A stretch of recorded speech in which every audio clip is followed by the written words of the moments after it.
ఖమ్మం జిల్లా డీసీసీబీ బ్యాంకులో తప్పుడు ధృవపత్రాలు నకిలీ బంగారం పెట్టి కొందరు పెద్ద ఎత్తున రుణాలు తీసుకుంటూ బ్యాంకుకే కుచ్చుటోపీ పెడుతున్నారు. ఈ వ్యవహారంపై విచారణ జరిపి బ్యాంక్ మేనేజర్ను సస్పెండ్ చేశారు పై అధికారులు. నకిలీ ధృవపత్రాల ఆధారంగా దాదాపు 10 కోట్ల రుణాలు పక్కదారి పట్టాయి. డీసీసీబీ అక్రమాలపై మరిన్ని డీటెయిల్స్ ఖమ్మం నుంచి కదీర్ అందిస్తారు.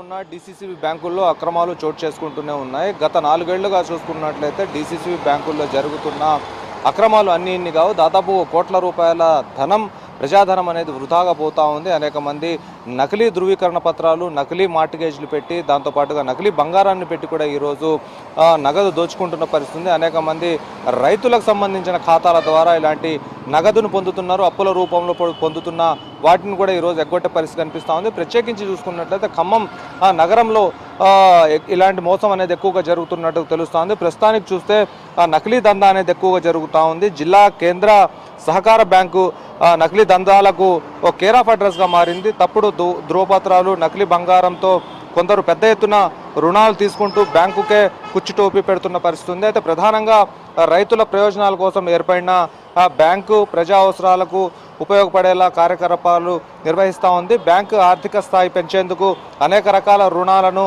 పాలక వర్గాలు అందుబాటులోకి తెచ్చాయి. బ్యాంకు పరిధిలో 50 బ్రాంచ్లు ఉండగా దాదాపు 3,000 కోట్లకు పైగా ఆర్థిక లావాదేవీలతో రాష్ట్రంలోనే 2వ స్థానంలో ఉంది. అయితే బ్యాంకు విస్తృతి బాగానే ఉన్నప్పటికీ అక్రమాల్లో కూడా రాష్ట్రంలో ఈ బ్యాంకుకు అదే స్థాయిలో పేరుంది. బ్యాంకు అందించే రుణాలకు ఆసరాగా చేసుకొని నకిలీ ధృవపత్రాలతో కొందరు మార్టిగేజ్ రుణాలు తీసుకొని ఎగనామం పెడుతున్న పరిస్థితి.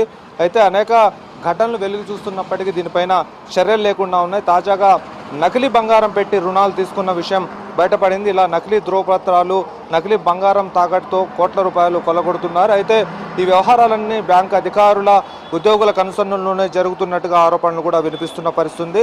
అయితే 2017లో ఖమ్మం నగరంలోని NST, rotary Nagar head office బ్రాంచ్ల నుంచి 21 మంది ప్లాట్లను మార్టిగేజ్ చేసి 6 కోట్ల మేర రుణాలు తీసుకున్నారు. 2020లో ఆ రుణాల రికవరీపై దృష్టి సారించగా అక్రమాలు వెలుగు చూశాయి. నకిలీ ధృవపత్రాలతో మార్టిగేజ్ రుణాలు తీసుకున్నట్టు బయటపడింది.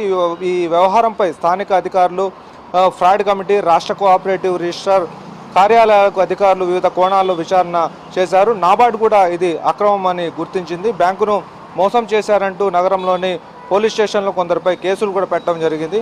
1 గ్రామ్ గోల్డ్ తరహాలో కడియాలు, ఇతర వస్తువులపై కొంతమేర బంగారాన్ని పూత పూయించి స్వచ్ఛమైన బంగారంగా నమ్మబలికి రుణాలు పొందారు. అయితే బంగారం ఆభరణాలు తాకట్టు పెడితే అప్రైజర్లు పరిశీలించాలి, అబ్జర్వర్లు, కానీ వారు ధృవీకరించిన తర్వాతనే రుణాలు ఇవ్వాల్సి ఉంటుంది. కాగా రుణం ఇచ్చిన తర్వాత ఈ బంగారం నకిలీదని బ్యాంకు వర్గాలు గుర్తించాయి. ఇంకా ఇతర వాణిజ్య బ్యాంకుల్లోని నకిలీ బంగారం తాకట్టు పెట్టి రుణాలు తీసుకున్నారనే చర్చ జరుగుతుంది. ఈ వాణిజ్య బ్యాంకుల ఆధారంగా ఏ విధంగా జరిగిందనేది ఇంకా తెలియాల్సి ఉంది. దీని ప్యూరిటీ చెక్ చేయాల్సిన అధికారులు, అదేవిధంగా బ్యాంకు సిబ్బంది దీంట్లో ఎందుకు నిర్లక్ష్యం వహించారు? ఇది ప్రజాధనంగా ఉంది, రైతుల ధనంగా ఉంది. రైతులు ఎంతో ఆశతో, గంపెడు ఆశలతో ఈ బ్యాంకును కొనసాగిస్తూ ఉన్నారు. ఈ నేపథ్యంలో ఇలాంటి అవకతవకలు, అక్రమాలు జరగడం పైన సర్వత్రా అభ్యంతరాలు వ్యక్తమవుతున్నాయి. ఇప్పటికైనా సరే డీసీసీబీ పైన విచారణ జరిపినట్లయితే మొత్తం అంశం బయటకు వచ్చే అవకాశం కనిపిస్తూ ఉంది. ప్రధానంగా 10 నుంచి 15 కోట్ల రూపాయలు అటు నకిలీ మార్టిగేజ్లు కానివ్వండి, నకిలీ బంగారం విషయంలో కానివ్వండి బయటకు వచ్చే స్పష్టత అయితే కనిపిస్తూ ఉంది. ఇది మొత్తంగా ఖమ్మం డీసీసీబీలో జరుగుతున్న తతంగం. వీడియో జర్నలిస్ట్ హర్షతో కదీర్, V6 న్యూస్, ఖమ్మం.